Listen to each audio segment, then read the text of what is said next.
कश्मीर ज़िला भर में डाकुओं का राज बरकरार। पुलिस डाकुओं के आगे बेबस हो गई। पुलिस ज़रा के मुताबिक रात गए 1 दर्जन से ज़ायद मुसल्लह डाकुओं का इंडस हाईवे और होटल पर धावा। मुसल्लह डाकुओं ने असला के तौर पर एक ट्रक ड्राइवर और 2 होटल के मजदूर समेत 3 अफराद को अगवा कर लिया। मुग़वियों में लतीफ़ हबीबुल्लाह और ज़हीर अहमद शामिल।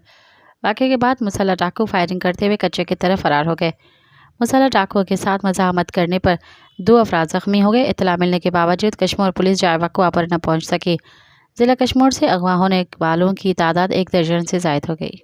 रात को 1:30 बजे टाइम था, डाकू आया, हमारा बंदे लेके गया। एक हमारा था, 2 आदमी उठल का था, एक हमारा बंदा ने मारा है, उसका ये जगह लगा हुआ है, वो भी उधर खड़ा है, उस गाड़ी के साथ है। तकरीबन 1:30 बजे टाइम था। बस हमारा मसला ये बंदे लेके आए, बस हम रोड भी खोलेगा, बंदे नहीं लेके रोड नहीं खोले। हमारा नाम है उसका अब्दुल लतीफ़, हमारा वालिद साहब है। कुछ बात भी नहीं कि बस बंदे उठा के लेके गए। बस हम रोड बंद करेंगे और रोड बंद होएगा, जब बंदे मिल जाएगा रोड खुल जाएगा। बस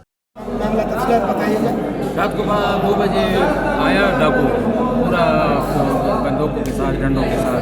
इधर होटल में हमारे ड्राइवर सोए थे, उसको उठाया, नींद से मारा, जो नहीं जा रहा था उसको मार दिया और एक साथ लेके गया। एक हमारा ड्राइवर को बहुत मारा, उधर चौकीदार ने उसको गोली चलाया, एक हमारा ड्राइवर छोड़ गया उसे, और एक हमारा अंदर कमरे में उसे छुप गया, उसको दरवाज़ा तोड़ाया और फिर पीछे की तरफ से सारा बंदे चले गए। तकरीबन 12 बंदे उधर में आए, पीछे मोटरसाइकिल लेकर आते, पीछे किधर खड़ा था और एक ड्राइवर हमारा को बहुत मारा। फिर रात को पुलिस वाला आ गया, उसको घर लेके गया पुलिस वाला, उसके बाद 10-15 मिनट बाद आ गया तो वो चला गया था। बस रात के तफसीलात है, बस डाकू आया था, बंदा उठाते और बस अभी मारते, देखो पिस्तौल से मारते, ये देखो ये जगह 10-15 बंदा था, 3 बंदे उठल वाली उठाए, हमारा ड्राइवर भी उठाए। मज़ीद ख़बरनि ऐं तफ़सीलात लाइ विज़िट कयो असांजी वेबसाइट www.awamiNewsHD.com ऐं ॾिसंदा रहो अवामी न्यूज़ HD।